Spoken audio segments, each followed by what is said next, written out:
Xorazmning mashhur alanga guruchi juda serhosil hisoblanadi. Jobir.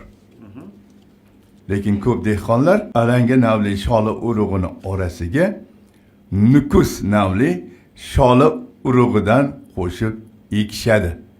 Albatta bir sababi bor. Bir maqsad tufayli qilinadi bu ish.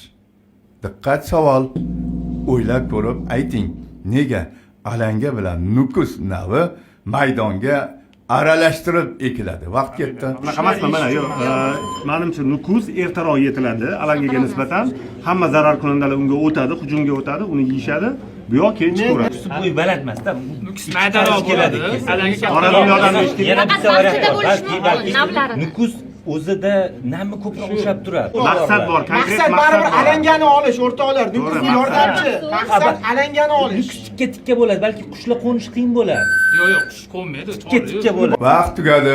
Nukus navi alangaga nisbatan ertaroq yetiladi va tabiiyki qushlar bo'ladimi, zarar kunandalar bo'ladimi, hammasi o'sha nukus naviga o'zini uradi. Keyinchalik sekin-sekinlik bilan alanga guruchi yetila boshlaydi va bu kamroq zarar ko'radi. To'g'ri javob. Alanga aytdim-a, serhosil guruch. U tikka bo'lib o'sadi va boshog'ini ko'tara olmay shamolda yiqilish holatlari ko'p bo'ladi. U alangani suyab turishi uchun esa nukus namli bo'yi kaltaroq, Umid aytganidek sholi ekiladi. Suyanchiq vazifasini bajaradi. 3-1